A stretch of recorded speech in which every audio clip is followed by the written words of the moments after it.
दोस्तों, क्या बाप की जमीन पर बेटे का हक होता है?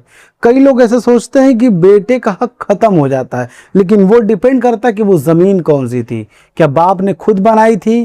क्या बाप को हिस्से में मिली थी वो जमीन? इसी बात पर आज हम चर्चा करेंगे। ध्यान दीजिएगा, आज का हमारा टॉपिक क्या है। बाप की जमीन पर बेटे का हक कब खत्म होता है? 90% लोग नहीं जानते कि बाप की जमीन पर बेटे का हक कब खत्म हो जाता है। ये जानना बहुत जरूरी है, क्योंकि बाप चाहे तो जमीन दे सकता है, नहीं चाहे तो जमीन नहीं दे सकता है, लेकिन डिपेंड करता है कि वो जमीन कौन सी है। डिपेंड करता है वो जमीन पर। क्या समझिएगा असली सच्चाई, इस खेल की असली सच्चाई सबसे पहले समझिए आप लोग कि इस खेल की असल सच्चाई क्या है। ध्यान दीजिएगा, गांव में गांव हो या शहर, हर जगह एक बात आम है, बाप की जमीन है तो बेटे की होगी। लेकिन क्या ये हमेशा सही है? बहुत लोग बिना कानून जाने सालों तक इसी भरोसे बैठे होते हैं और बाद में उनका हक ही खत्म हो जाता है। ये ऐसी समस्या है दोस्तों। गांव और शहर में ज्यादातर लोग समझते कि पिताजी ने जितनी संपत्ति बनाई है उस पर तो उन्हीं का हक है। वो इस सोचकर वो इसी भरोसे वो बैठे होते, सोचते कि एक दिन आएगा कि जब पिताजी हमारे नाम पर जमीन करेंगे। और अचानक पिताजी क्या करते हैं, किसी और के नाम पर संपत्ति कर देते हैं। किसी एक व्यक्ति के नाम पर, हो सकता है उनके 2 बेटे हो तो एक बेटे के नाम कर दें, एक बेटों के नाम नहीं करते।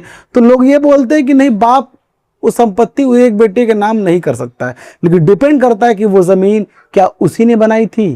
क्या ये डिपेंड करता है जो वो संपत्ति वो ट्रांसफर कर रहा है किसी और के नाम पर बाप, क्या वो संपत्ति को बाप ने खुद बनाया था या फिर उसे किसी विरासत में जमीन में मिली थी।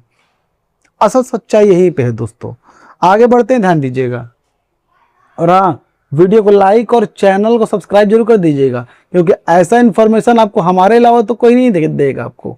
अगर फेसबुक पे देख रहे हैं तो लाइक और फॉलो दोनों कर लीजिएगा। आते टॉपिक की तरफ। जमीन कितने तरह की होती है? अब समझिएगा, कौन सी जमीन ऐसी होती है जो बाप ट्रांसफर कर सकता है? कितने तरह की जमीन होती है? लोग तो सोचते हैं कि जमीन एक ही तरह की होती है, लेकिन जमीन कितने तरह की होती है? 2 तरह की होती है। कौन कौन सी, समझिएगा। सबसे पहले एक बात साफ कर लो, जमीन 2 तरह की होती है, पैतृक संपत्ति और स्वार्जित संपत्ति, यानी सेल्फ एक्वायर्ड प्रॉपर्टी।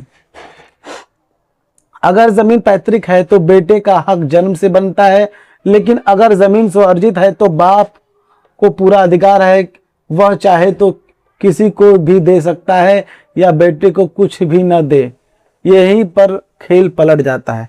देखिए दोस्तों, सबसे पहले समझिए कि जमीन कितने प्रकार की होती है। जमीन 2 तरह की होती है। एक होता है सेल्फ एक्वायर्ड जमीन, जो बाप ने खुद बनाई हो, जो बाप ने अपने खून पसीने की कमाई से वो जमीन संपत्ति बनाई हो। और एक प्रॉपर्टी होती है जिसे बोलते हैं पैतृक संपत्ति, पैतृक प्रॉपर्टी, यानी कि वो प्रॉपर्टी जो आपको खानदानी मिलती चली आ रही है, विरासत में मिलती चली आ रही है। आपने नहीं खरीदी, आपके पिताजी ने नहीं खरीदी, वो आपके दादा परदादाओं ने खरीदी और आपको आशीर्वाद के रूप में पीढ़ी दर पीढ़ी मिलती चली आ रही है। तो अगर पैतृक संपत्ति पिताजी के नाम पर है, वो अगर किसी को उसका सौंप रहे हैं, किसी को और को दे रहे हैं, तो ऐसा नहीं हो सकता, क्योंकि उस जमीन पर बेटे का हक जन्म से होता है, उससे उसका हक कोई नहीं छीन सकता। लेकिन अगर वही सेल्फ एक्वायर्ड जमीन है, यानी पिता ने खुद वो जमीन बनाई है, खुद खरीदी है, तो वो जिसको चाहे उसे दे सकता है, भले वो बेटे को ना दे।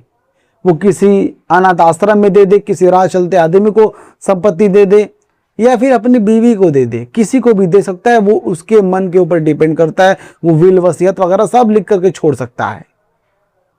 जाहिर से बात है दोस्तों, क्योंकि सेल्फ एक्वायर्ड जमीन पर सिर्फ उसी आदमी का हक होता है जिसने वो बनाया हो। वो जिसको चाहे उसको दे सकता है। और अगर पैतृक जमीन हो तो बेटे का हक जन्म से होता है, उससे उसका हक कोई नहीं छीन सकता। चाहे वो किसी के नाम पर प्रॉपर्टी लिख दी गई हो, बेच दी गई हो, चाहे किसी के नाम पर वसीयत लिख दी गई हो, उससे कोई फर्क नहीं पड़ता। वो सारी चीज़ों को सारी उन चीज़ों को कोर्ट में चैलेंज किया जा सकता है और उसे नकारा जा सकता है और प्रॉपर्टी को वापस दिया जा सकता है। बस वो पैतृक संपत्ति होनी चाहिए। अगर वो सेल्फ एक्वायर्ड ज़मीन है तो आप का उस पर कोई हक नहीं बनता। बाप जिसे चाहे जो चाहे वो कर सकता है। आगे बढ़ते हैं। कब खत्म होता है बेटे का हक? अब बेटे का हक कब खत्म होता है दोस्तों? क्योंकि हमारा टॉपिक यही है, मेन मुद्दा यही है कि बेटे का हक जो खत्म कब होता है, ये समझना सबसे जरूरी है। अब ध्यान से सुनो, सबसे जरूरी हिस्सा, बेटे का हक खत्म हो जाता है अगर जमीन बाप की खुद की कमाई की है, बाप ने वसीयत विल किसी और के नाम कर दी, बाप ने जीते जी जमीन बेच दी या कानूनी तरीके से किसी और को ट्रांसफर कर दी, ऐसे में बेटा कुछ नहीं कर सकता। और यहीं पर 90% लोग गलती करते हैं। देखिए दोस्तों, बाप, अब देखिए जमीन कैसे छीन जाती है, जमीन का पर जो है हक कैसे खत्म हो जाता है बेटे का। अगर देखिए बाप ने अगर वो जमीन खुद की कमाई से बनाई हो, जिसे सेल्फ एक्वायर्ड जमीन बोलते हैं, वो जिसे चाहे उसे दे सकता है। बेटे को ना दे, उसका हक खत्म हो जाएगा। वो किसी के नाम पर ट्रांसफर कर दे, कानूनी तरीके से वसीयत लिख दे, या फिर राह चलते कि आदमी किसी को भी लिख दे, वो किसी को भी गिफ्ट कर दे, वो उसके ऊपर डिपेंड करता है। बेटा उसमें जो है अपना हक नहीं जता पाएगा अगर बाप चाहे तो। बाप चाहे तो, अगर उसने खुद की कमाई से वो प्रॉपर्टी बनाई है तो याद रखेगा, कितना भी आप चाहें, कितना भी जोर लगा लें, कोई फर्क नहीं पड़ता। अगर बाप ने खुद की प्रॉपर्टी बनाई है, किसी को बेच भी दिया, तो आप एक छटाक रुपया भी नहीं ले पाएंगे अगर बाप चाहे तो। यानी बाप चाहे तो, बाप चाहे तो, समझ लीजिएगा। आगे बढ़ते हैं। लोग क्यों फंस जाते हैं? अब समझिएगा दोस्तों, लोग फंस कैसे जाते हैं इन मामलों में, ये समझना बहुत जरूरी है, क्योंकि सबसे बड़ी सच्चाई और असल खतरनाक टॉपिक यही वाला है, ध्यान दीजिएगा। अब सवाल आता है, जब कानून इतना साफ है तो लोग फंसते क्यों हैं? क्योंकि उन्हें फर्क ही नहीं पता पैतृक और स्वार्जित में। कोई सही सलाह नहीं देता और अपना ही है सोचकर लापरवाही कर देते हैं, बाद में कोर्ट कचहरी के चक्कर लगाते रहते हैं। देखिए दोस्तों, लोगों को ये फर्क ही नहीं पता कि सेल्फ एक्वायर्ड जमीन में और पैतृक संपत्ति में फर्क क्या है। बेटे को कोई भगा देता है, अगल बगल मोहल्ले के लोग, चौधरी लोग तो होते ही हैं हर जगह, जिन्हें एक पैसे की जानकारी नहीं होती, लेकिन चौधरी पना उनका नहीं जाता है, सीएम पीएम बनने के लायक वो होते हैं। ऐसे लोग होते हैं हर एरिया में, हर पड़ोस में।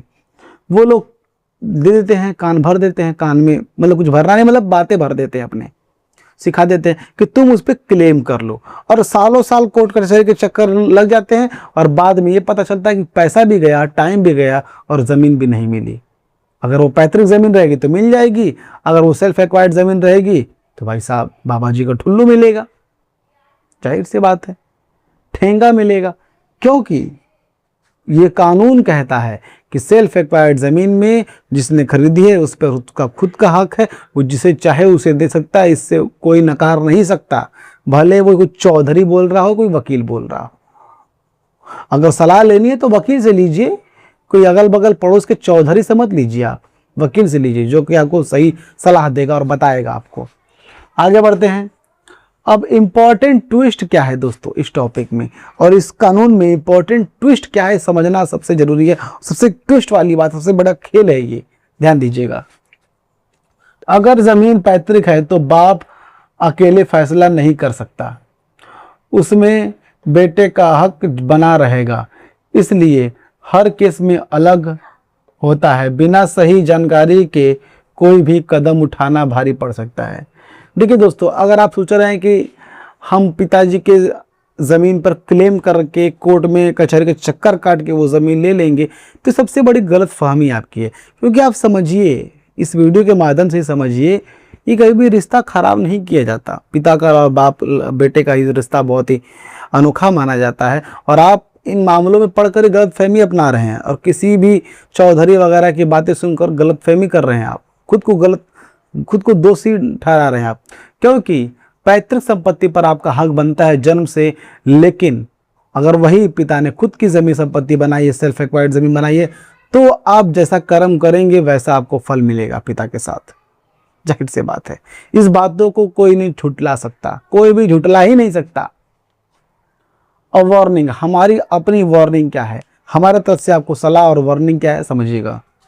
अगर आपने आज ये बातें नहीं समझी तो हो सकता है कल आपकी ही ज़मीन पर आपका हक ख़त्म हो जाए और आप कुछ भी ना कर पाओ। अगर ये बातें आपको अभी भी नहीं समझी तो ये बातें गांठ बांध लीजिए और समझ जाइए कि आपका हक सिर्फ और सिर्फ पैतृक संपत्ति पर है, बाप की सेल्फ एक्वायर्ड ज़मीन पर नहीं है। बाप जिसे चाहे उसे दे सकता है, जिसको चाहे उसे दे सकता है, भले वो भिखारी हो, मोहल्ले वाला हो, पड़ोसी हो, बीवी हो, बेटी हो, किसी को भी दे सकता है। ठीक है दोस्तों। अगर आप भी इस टॉपिक से रिलेट करते हैं, अगर आपको लगता है कि आपके साथ भी ऐसा हो रखा है, होने वाला है, तो आप किसी और से मत मिलिए, सीधा एक वकील से मिलिए। वो वकील जो जमीनी मामला देखता है उससे मिलिए, सारे परेशानियों को बताइए और वकील के अनुसार उन मामलों में लग जाइए, जिससे आप अपनी ज़मीन को वापस ले सकते हैं दोस्तों, अपना हक आप पा सकते हैं। तो फिर मिलेंगे। और हाँ दोस्तों, अगर आपको ये वीडियो अच्छा लगा तो वीडियो को लाइक कीजिए, चैनल को सब्सक्राइब कीजिए और इस वीडियो को ज़्यादा से ज़्यादा लोगों तक शेयर कीजिए, ताकि सभी लोगों को यह बातें पता चल सके कि बेटे की संपत्ति बेटे का हक सिर्फ और सिर्फ पैतृक संपत्ति पे होता है, बाप की संपत्ति पे नहीं होता। बाप चाहे तभी मिलेगा, वरना वो चाहे तो नहीं मिलेगा दोस्तों। ये बातें सबको पता होनी जरूरी है।